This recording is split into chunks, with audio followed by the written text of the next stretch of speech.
Joining us now on BYU Sports Nation is the host of the Locked On NFL Draft podcast and NFL Draft analyst for FanRag Sports and NDT Scouting. He's a busy dude, if you can't tell. His name is Jon Ledyard. Jon, nice to have you on BYU Sports Nation.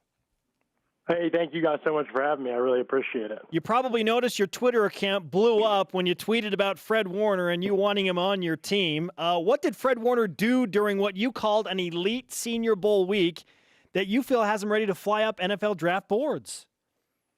Yeah, it's kind of funny. Me and my fellow NFL draft pundits always joke around. You can always count on when you like a BYU player, you guys are crazy on social media. I mean, you all do everything you can to blow up the refs, and we like writing about him because of that. And it's a good reason. I really liked Jamal Williams last year in the draft, and Warner, I mean, when I first watched him, I'll be honest, I didn't know how to feel. I mean, a great athlete for sure, moves really well, super fluid, has a ton of range, can cover.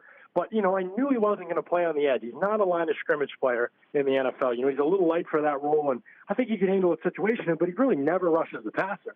And that's the rule that, if you're playing on the edge in the NFL, almost every scheme in the league, you're rushing the passer predominantly. So I didn't see him in that role, so I thought, okay, this is a guy that's definitely going to move back to an inside linebacker role, either a weak side or a Mike probably. Didn't think he would be a Sam, although he kind of played a Sam role for BYU. I didn't think that would be the best fit for him in the NFL. So how does he do reading keys and diagnosing things? And it's a totally different world when you're behind the defensive line. You have to pick up on blocking schemes, and you're keying on your guard. And if he pulls, you've got to chase him through a backside gap and find an alley and sift through trash and sometimes work off of blocks, but more than anything, beat blockers to spots.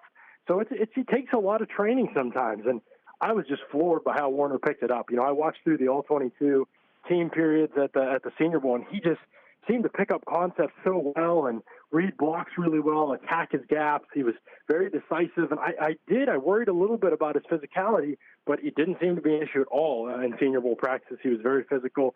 He brought it to blockers, but he beat him to spots more than anything, which I think is really translatable to the NFL. So I just thought he had a great all-around week. I knew what I was getting in coverage and in the open field, but I was really impressed with him around the box. John, did you see enough in the Senior Bowl at inside linebacker, even though he played outside the whole time at BYU, to think that a team is going to take him and put him at inside linebacker in, say, a 3-4 scheme?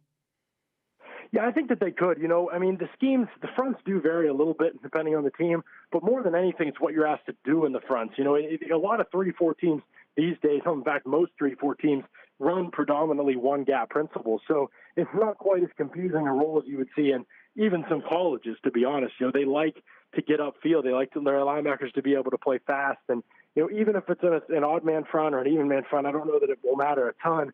More so what Warner's asked to do is going to be, I'm sure teams are going to want him as a weak side linebacker because he does have that flow and that athleticism. You don't want to have him have to sort through a lot of trash if he doesn't have to, because you're probably going to have another linebacker that's better suited for that and, not as well suited for what Warner does really well. So I think that you'll see teams use him more in that role rather than care too much about whether he's a 3-4 inside guy or a 4-3 guy, because nowadays, you're playing nickel 70% of the time anyway. So, it kind of impacts how many linebackers you have on the field a lot of the time. Jon Ledyard, host of the Locked On NFL Draft podcast with us on BYU Sports Nation. Just how much did Fred Warner help his draft stock?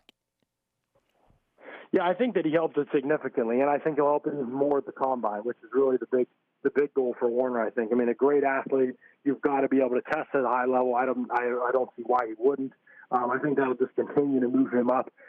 I'll be lying if I said I heard from a bunch of people. I talked to some folks. I know a lot of people were impressed with his performance. I don't know where it'll determine, in terms of determining his draft range. But, linebackers with his size, 6'3", 235, pretty good tape, a good tackler.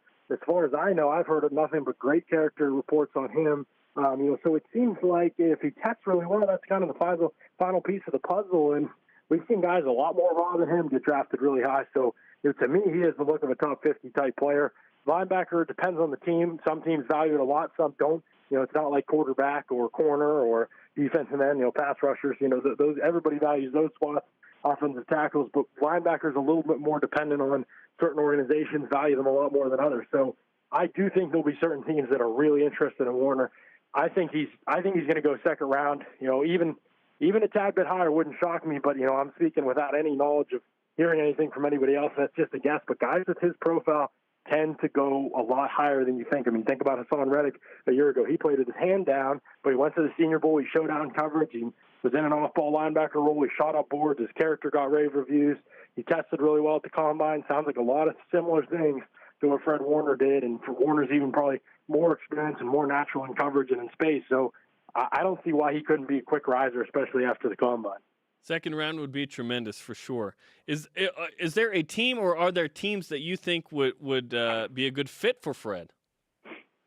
Yeah, I mean, there's a couple teams that I know that he talked with some teams when he was down there. I mean, everybody talks with everybody at the Senior Bowl, but there's some teams back end of the first round that would really be looking for somebody maybe like him. I could see New England being one, to be honest. They've got a situation with some of their linebackers where they like to have guys that can cover and can run, and their linebackers, Kyle Van Noy's probably the best one, and he's been a little banged up. He's another BYU guy.